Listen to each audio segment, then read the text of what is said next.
ಮಹಾತ್ಮ ಗಾಂಧೀಜಿಗೆ ಅಪಮಾನ ಪ್ರಕರಣ ವಿಕೃತ ಸಂದೇಶ ವಿರುದ್ಧ ಸ್ಫೋಟಕ ಆಕ್ರೋಶ ಹುಬ್ಬಳ್ಳಿಯ ಜೈ ಭೀಮ್ ಯುವ ಸಂಘಟನೆ ಕೆಂಡಾಮಂಡಲ.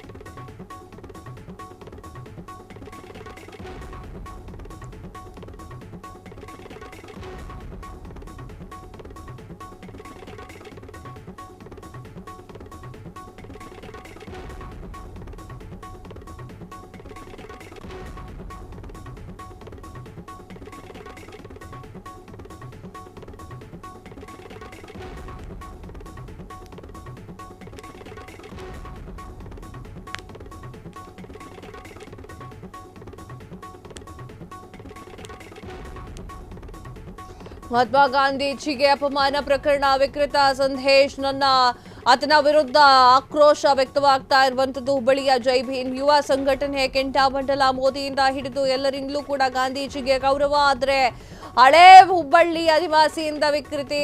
ಗಾಂಧೀಜಿ ಅವರಿಗೆ ಅಪಮಾನದ ಮಾಡಿರುವಂತಹ ಸಂದೇಶ್ ಪೋಸ್ಟ್, ಗಾಂಧೀಜಿ ಬಗ್ಗೆ ಕೆಳಮಟ್ಟದ ಪದ ಬಳಕೆ ಮಾಡಿದ್ದಾರೆ. ನಾಳೆ ಇನ್ನೊಬ್ಬರ ಗಣ್ಯರ ಬಗ್ಗೆ ಮಾತನಾಡಬಹುದು. ಇಂಥವರ ವಿರುದ್ಧ ಕಠಿಣ ಕ್ರಮವನ್ನು ಕೈಗೊಳ್ಳಬೇಕು. ಇಂಥವರಿಗೆ ಸಮಾಜದ ಸ್ವಾಸ್ಥ್ಯ ಹದಗೆಡಿಸುವುದೇ ಕೆಲಸವಾಗಿದೆ. ಈತನಿಗೆ ಶಿಕ್ಷೆ ಆದರೆ ಇನ್ನೊಬ್ರು ಕೂಡ ಬುದ್ಧಿಯನ್ನ ಕಲಿತಾರೆ. ಸಂದೇಶ್ ವಿರುದ್ಧ ಕ್ರಮವನ್ನ ಕೈಗೊಳ್ಳಬೇಕು ಅಂತ ಹೇಳಿ ಬೀದಿಗೆ ಇಳಿದು ಹೋರಾಟ.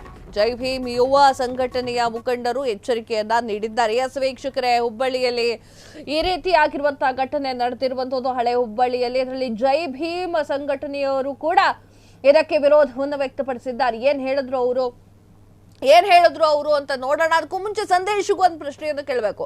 ಏನಪ್ಪ ಸಂದೇಶ, ಗಾಂಧೀಜಿ ಬಗ್ಗೆ ಜಾಸ್ತಿ ಮಾತಾಡಿದೆ, ಕೆಟ್ಟದಾಗೆಲ್ಲ ಮಾತಾಡಿದೆ, ನಿನ್ನ ಕೈ ದೃಷ್ಟಿ ಬಾಯಿ ದೃಷ್ಟಿ ಎಲ್ಲ ಹೇಳಿ ಮಾತನಾಡಿದೆ, ಆದರೆ ಗಾಂಧೀಜಿ ಫೋಟೋ ಇರುವ ನೋಟನ್ನ ಜೋಬಲ್ಲಿ ಇಟ್ಕೊಂಡು ಓಡಾಡ್ತೀಯ. ಇದೇನಾ ನಿಂದು ಉತ್ತರನ್ ಪೌರುಷ? ಒಲೆ ಮುಂದಾಗಿತ್ತಂತೆ ಗಾಂಧೀಜಿಯ ಬಗ್ಗೆ ಮಾತನಾಡ್ತಾನೆ. ಈಗ ಪೊಲೀಸ್ ಸ್ಟೇಷನ್ ಕಂಬಿ ಎಣಿಸ್ತಾ ಇದ್ದಾನೆ. ಇದ್ರ ಬಗ್ಗೆ ಜೈ ಭೀಮ್ ಸಂಘಟನೆಯವರು ಮಾತನಾಡಿದ್ದಾರೆ. ಏನ್ ಹೇಳಿದ್ರು ನೋಡ್ಕೊಂಬರೋಣ.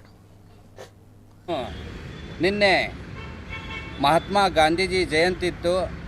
ಒಬ್ಬ ಹಳೆ ಹುಬ್ಬಳ್ಳಿಗೆ ಸಂಬಂಧಪಟ್ಟಂಥ ಅಯೋಧ್ಯ ನಗರದ ನಿವಾಸಿ ಸಂದೇಶ ಅನ್ನೋ ಹುಡುಗ ಮಹಾತ್ಮ ಗಾಂಧೀಜಿಯನ್ನು ಅಸಭ್ಯವಾಗಿ ಪದ ಬಳಕೆ ಮಾಡಿ ಅವರಿಗೆ ಅವಮಾನ ಮಾಡಿದ್ದಾರೆ. ಇಂಥ ವಿಕೃತ ಮನಸ್ಥಿತಿ ಇರೋದರಿಂದ ಇವ್ರು ನೋಡಿ ಕೆಲವು ಜನಾಂಗದವರು, ನಮ್ಮ ನವ ಪೀಳಿಗೆ ಜನಾಂಗದವರು ಸಹ ಇವ್ರ ಶಾಲೆನ ಕಲಿಯುವಂಥ ಒಂದು ಸಂದರ್ಭ ನಿರ್ಮಾಣ ಆಕೈತಿ. ಆದ ಕಾರಣ ನಮ್ಮ ದೇಶಕ್ಕೆ ಎಂಥ ದೊಡ್ಡ ಕೊಡುಗೆಯನ್ನು ಕೊಟ್ಟಿದ್ದಾರೆ ಮಹಾತ್ಮ ಗಾಂಧೀಜಿಯವರು. ಸರ್ವಸಂಘ ಪರಿತ್ಯಾಗ ಮಾಡಿ ದೇಶ ಪರ್ಯಟನೆ ಮಾಡಿ ನಮ್ಮ ದೇಶಕ್ಕೆ ಸ್ವತಂತ್ರ ಕೊಡಿಸುವಲ್ಲಿ ಪ್ರಥಮ ಮುಖ್ಯ ಸ್ಥಾನವನ್ನು ತಗೊಂಡಿದ್ದಾರೆ. ಇವತ್ತು ಈ ಮಹಾತ್ಮರ ಬಗ್ಗೆ ಮಾತಾಡ್ತಾನೆ, ನಾಳೆ ಬಾಬಾ ಸಾಹೇಬ್ ಅಂಬೇಡ್ಕರ್ ಬಗ್ಗೆನೂ ಮಾತಾಡ್ಬೋದು, ಸುಭಾಷ್ ಚಂದ್ರ ಬೋಸ್ ಅವ್ರ ಬಗ್ಗೆನೂ ಮಾತಾಡ್ಬೋದು, ಹಾಗೂ ವಲ್ಲಭಾಯ್ ಪಟೇಲ್ ಸಾಹೇಬ್ರ ಬಗ್ಗೆನೂ ಮಾತಾಡ್ಬೋದು. ಇಂಥ ವಿಕೃತ ಮನಸ್ಥಿತಿ ಇರೋರಿಗೆ ಆದಷ್ಟು ಬೇಗ ಪೊಲೀಸ್ ಡಿಪಾರ್ಟ್ಮೆಂಟ್ ಆಗಿರ್ಬೋದು, ಆನಂತರ ಎಲ್ಲ ಕಾನೂನು ಸಂಬಂಧಪಟ್ಟ ವ್ಯವಸ್ಥೆಗಳು ಸೂಕ್ತ ಕಾನೂನು ಕ್ರಮ ಜರುಗಿಸಬೇಕು. ಆನಂತರ ನಮ್ಮ ಭಗವದ್ಗೀತೆ ಆಧಾರವಾಗಿಟ್ಕೊಂಡು, ಕುರಾನ ಆಧಾರವಾಗಿಟ್ಟುಕೊಂಡು, ಆನಂತರ ಬೈಬಲ್ ಆಧಾರವಾಗಿಟ್ಕೊಂಡು ಲಾಜಿಕ್ಕಾಗಿ ಮಾತಾಡ್ತಾನೆ.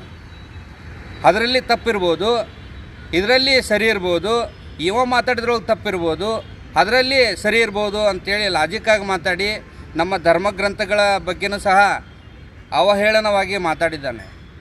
ಇವನು ಹಿಂದೂನೋ ಅಥವಾ ಯಾವುದೇ ಒಂದು ವಲಸೆಯಿಂದ ಬಂದವನು, ಇವನಿಗೆ ಏನು ಅರ್ಹತೆ ಇಲ್ಲ, ನಮ್ಮ ದೇಶದಲ್ಲಿ ಬದುಕಕ್ಕೆ ಇವನಿಗೆ ಯಾವುದೇ ಒಂದು ಅರ್ಹತೆ ಇಲ್ಲ ಅಂಥೇಳಿ ಸ್ಪಷ್ಟವಾಗಿ ಹೇಳ್ತೀನಿ.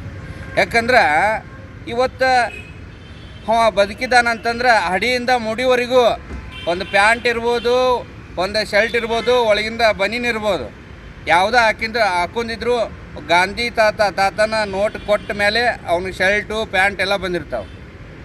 ಅಂಥ ಒಬ್ಬ ಮಹಾತ್ಮನ ಬಗ್ಗೆ ಈ ಥರ ಅವಹೇಳನವಾಗಿ ಮಾತಾಡ್ತಾನಂತಂದ್ರೆ ಇವನು ಆದಷ್ಟು ಬೇಗ ಇವನಿಗೆ ಸೂಕ್ತವಾದ ಕಾನೂನು ಕ್ರಮ ಜರುಗಿಸಬೇಕು. ಇಲ್ಲ ಅಂತಂದ್ರೆ ನಮ್ಮ ಜೈ ಭೀಮ್ ಯುವ ಸಂಘದ ವತಿಯಿಂದ ಹಾಗೂ ದೇಶಾದ್ಯಂತ ಉಗ್ರವಾದ ಹೋರಾಟ ಮಾಡಲಿಕ್ಕೆ ನಾವು ಮುಂದಾಗ್ತೀವಿ ಅಂತೇಳಿ ಈ ಸಂದರ್ಭದಲ್ಲಿ ಹೇಳ್ತೀವಿ. ಕ್ಷಣ ಕ್ಷಣದ ಸುದ್ದಿಗಳಿಗಾಗಿ ಫ್ರೀಡಂ ಟಿವಿ ಸಬ್ಸ್ಕ್ರೈಬ್ ಮಾಡಿ, ಲೈಕ್ ಮಾಡಿ ಹಾಗೂ ಫಾಲೋ ಮಾಡಿ.